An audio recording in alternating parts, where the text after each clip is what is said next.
the concept of vampires, I suppose it all depends on what you believe they are. If you believe they're a physical person that comes back from the dead in a reanimated corpse like the Hollywood way, or if you think they're more of an astral energy of devouring, it's grown to the point that some people desire them. I think everyone somewhere deep down inside wants to believe that when we die, it's not the end. The idea that if we die, that we cease to exist, it's really hard to swallow. The HBO series True Blood sparked the resurrection of a new generation of vampires in 2008, those that emerge in society and coexist among the mortals. It sparked a revival in vampire entertainment and helped showcase the blood drinkers to millions of viewers. In real life, there are people all over the world who actually consider themselves to be living vampires, many of whom live in and visit New Orleans, Louisiana, which has long been the iconic locale of vampire culture. Everyone on the streets of New Orleans told me I had to talk to Anne Rice, the author of the wildly popular novel Interview with the Vampire, which launched a massive book series and a film starring Brad Pitt and Tom Cruise. Anne can't walk half a block without people stopping her and praising her work. Many say she created the modern vampire, therefore helping to inspire the series True Blood. What do you think is so appealing about the vampire? Oh, he's the ultimate outsider. He's the ultimate metaphor for us. You know, somebody that's monstrous and human, immortal yet vulnerable in ways that mortal people are. He's a predator, just as all of us are predators. He's a great metaphor for talking about our own alienation and our own fear of death. Do you fear death? Of course. We all feel immortal after all. We don't, walk down the street thinking, I am going to die and this body is going to decay. If we think about that, we'd go crazy. And I think when we write and talk about vampires, we're talking about ourselves. How would you describe the Anne Rice vampire? He's a lady or gentleman of the world, usually very well dressed, a sensualist or romantic, a bit of a dandy, loves classical music, Baroque music, world music, loves the capitals of the world. And how does that vampire compare to those that you see in True Blood? I think that they're more into domesticating the vampire. Guy next door, the boy next to you in class, vampires that have integrated themselves into society. I've always seen my vampires as heroes and loners and people that don't want to be integrated into human life at all, really. How would I recognize one of your vampires in society? You wouldn't. They would be too clever. They would keep to the shadows, and they would not probably engage with you because they wouldn't want attention necessarily. They'd be more interested in observing you and what was around you. If they were hunting and thirsty, they might come up to you and smile and just pass close to you, and you'd feel a little nip on the back of your neck and turn around, but it'd be over. And of course, I'm being facetious when I say they're real and they live in the world. They live in my imagination. But there are people around who claim to know vampires. There are people vampirologists and so forth, and it's kind of fun. One such group is the Sabretooth Clan. So while in New Orleans, I met up with some of their members to learn what exactly it means to be a living vampire. I became a vampire about 3 years ago, though I can't say that I ever was not a vampire. I think I always knew that I was. J'ai rencontré Fable Sébastien à Paris il y a très très longtemps. Je suis l'un des plus vieux vampires pour lui. I respect people who want to become a vampire because they have a goal in their life. The process of becoming a living vampire, reading the books is a big step to learning what it is that you're capable of. I just was able to hone what it is that I was about 3 years ago when I met Father Sebastian. He just made it real. So he made the fangs and made the books that you could actually live like it. They all praised their charismatic leader, Father Sebastian, in kind of a creepy, culty way. Father Sebastian apparently started the group over 20 years ago and has now grown it to thousands of members in over 20 countries. He's also a dentist at a normal dental office, which helps qualify him as an expert fangsmith.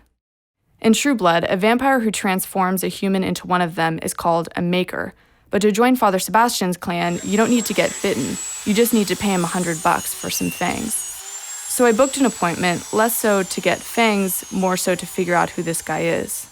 She can't talk right now, but this is what we call sitting there holding her lips up, all the teeth dry. I'll take these off. All right, tilt your head down. Tilt your head down. All right, I'm gonna rip your tooth off. You don't want that. Oh my God. All right. Oh, scary. Yeah. My name is Father Sebastian. I'm a master fangsmith, and I own the company Sabretooth, and we make custom-made fangs. I've been doing this for about 20 years, and from Sabretooth, I've spawned off a couple other businesses, including Endless Night Vampire Ball, which is a worldwide movement of vampire events. Someone goes to me, getting fangs doesn't make you a vampire. I disagree. I think like any tribal rite, it's very much the opposite. I think it makes you connect and identify with all of the mythology and then bring it to a really tangible format. I went through my rite of the mirror and got my fangs done. From the time I get up to the time I go to bed, my fangs are in, no matter who I'm talking to, what I'm doing, or where I'm going. There's kind of like a culture to Endless Night. And between the Sabretooth Fang clients that I have and the social network that they come up with, like almost a clan. Yeah. Okay, I travel around the world making fangs, and I put people through a ceremony called the White Rite, the Rite of Transformation. Okay. And this is the introduction to being in my clan of vampires. All right, you ready to look in the mirror? Yeah. Okay, she's gonna look in the mirror, and we call this the Rite of the Mirror. All right, you ready?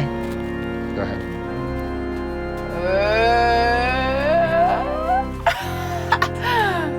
That looked pretty good. And if you understand the psychology of what it's like to be an illusionist, like Harry Houdini or David Copperfield, and that thrill of doing a magic trick for somebody. Yeah. All my fang clients feel that all the time they're wearing their fangs. Fangs are awesome, awesome sex toys. Okay, people love to kiss with them. The empowerment of the vampire is what people want from it. So what happens is that sexual that empowerment leads to a sexual liberation. Okay. And it's just, and fangs are freaking sexy. I didn't feel the thrill, and I wasn't really into his sex talk, but I did want to know if blood drinking was really a thing. Oh, what do you make of the blood drinkers? Because they do exist, they're out there. I think blood drinking is, in reality, if you do it in your bedroom with your lover, and you're both tested, and it's a kinky fetish, that's awesome, okay, in regards to you can't get closer. But if you think that you need to live off blood, okay, and it's beyond a fetish or beyond a bonding tool, I think I think you're turning it into, for feeding purposes. Vampires vibe off life force. Yeah. Okay, they want to have the energy. Blood, completely, the energy that you get from blood when it enters your body is dead. There's no way to feed off that energy. Right. It's a quick high, and then you've got all these risks. STDs, bloodborne diseases, right. The criminal element, the cannibalistic element, okay? So there are people, the blood drinkers, I don't affiliate with, I stay away from. Yeah. With the exception of ones that are in monogamous couples, and they do it as a bonding thing, not a consumption of life force. Life force should be just absorbed by living well. Yeah. And feeding is living. You know, when we feed off life, we're feeding off life. Yeah. I mean, it's like we're having a great time, and our events are about amplifying that energy and sharing it. That sounded kind of insane, so I asked if I could go to one of his events and meet some of his followers, who fly from around the world once a year for his Endless Night event, and of course, to feed off each other's energy.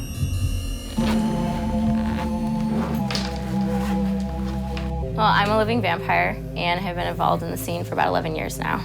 And I'm pretty new to the scene, only since about the end of 2011, but I have been formally initiated into the tradition of living vampirism. We met each other about a year ago. Yes! It's so cute. We met actually on Valentine's Day in New York City at a chocolate bar. Oh God, you're so pretty, especially with this. And she looks, that's our new thing.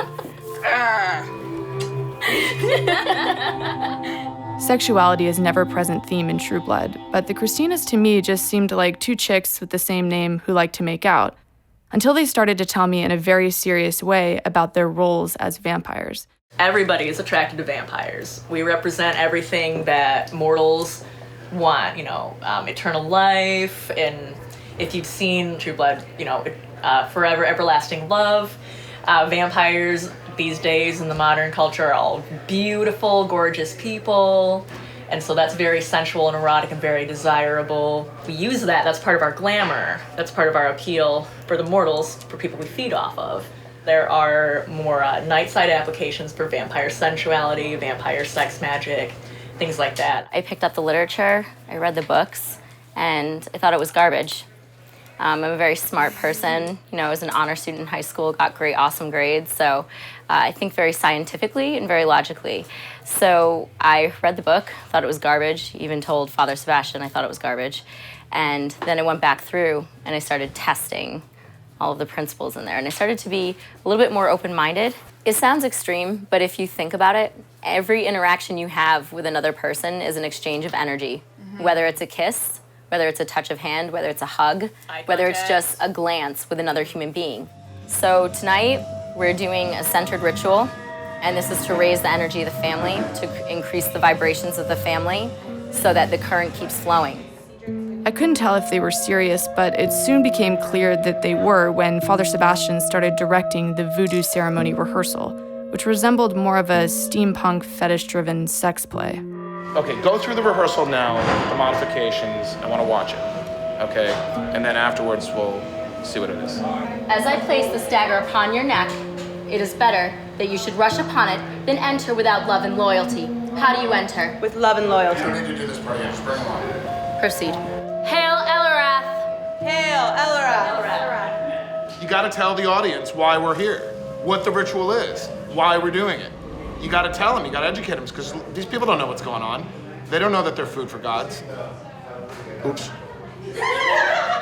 So it is done. So it is done! Good. Crack, crack, crack.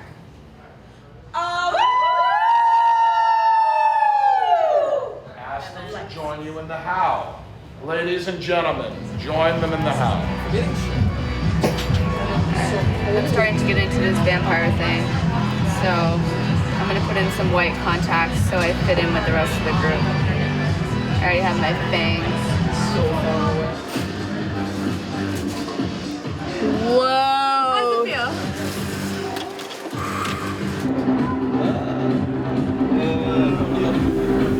So creepy. Oh, I'm scaring myself. I don't even want to look in the mirror. The guests of the Endless Night Vampire Ball flooded the theater in a wide variety of costumes. Open the gates, Papa! Open the gates, Papa Legba! Open the way. This is the time for the Day of the Dead, All Souls Day, when you pray for those on the other side. There's been a mascot, a growing spirit energy that Sebastian has contacted me about for several years, that he thinks was a child, a spirit child, an egregore, if you will, that has manifested and worked alongside with their endless nights, balls and rituals and everything that goes on with it. Voodoo's a dance religion and a musical religion, so that helped dance him into sort of a lifting deification. I like this world because people are crazy, because people have beautiful costumes, and this mix of beautiful costumes makes something magical. You know what? When you go in Endless Night Party, you see people who want to be actor, who want to play something. American people want to play something, French people want to play something, but finally, this act is a representation of something different, and they just want to express themselves. One of the Sabretooth members distinguished what she considered to be real immortal vampires from dedicated role players of a subculture. As a real phenomenon, I don't believe vampires are real. And I believe there are people today who indulge in a vampire lifestyle, and I believe that has a different meaning. So Vampires do exist in the sense there are people living a lifestyle where they call themselves vampires. But it's not your traditional vampire. They're not going to burn in sunlight. You're going to see their reflection in a mirror. They can eat and enjoy garlic. It's a different sort of thing. This is a new way, sort of lifestyle that's come about. When I think of a vampire, and I think of it traditionally, I do think of blood drinking. And I think that's more because I share an old world value of a vampire, which is quite different. The reason that so many modern vampires would say it's bad is because of health implications. Obviously, it's not exactly safe to bite someone, but then again, the vampires that I have seen practice blood taking have done it in a very responsible manner. It's a bit controversial, actually, in the vampire world, believe it or not. I'd like to interrupt. Was there a discussion about blood drinking? Yeah, there was. Okay. What it means today to drink blood is suicide. That's what it means. Okay. Blood drinking is the most highly dangerous activity you can do. It is not vampiric. It is a fetish, which should remain between consensual couples. It should not be a prolific thing for feeding on energy. And in fact, it is opposite of vampirism. True vampirism is the consumption of human life force. I was making the exact same point. Yeah. I had to interrupt. Yeah. The Sabretooth Clan is very concerned with this because the real vampire community has made so much trouble for us over the years. No, you made that very And we need to be very cautious of it. She asked me a question about blood drinking. At no point did you tell me I couldn't talk about that. And if you had, I wouldn't have. If I was aggressive about it, I have to be, because I have to be very protective of this And community. for the record, everything I stated on film pretty much agrees with what you were saying. Excellent. And it's on film. So. Father Sebastian ran a tight ship the whole night, and then came time for the much anticipated ceremony they had rehearsed for over the course of a full year.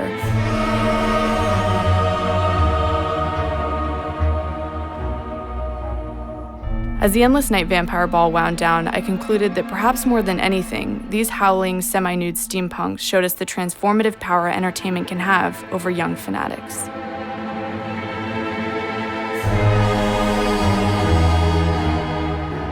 I don't consider myself the king of vampires, even though a lot of people call me the king of the vampires. I don't like that title. I have a cowboy hat, not a crown.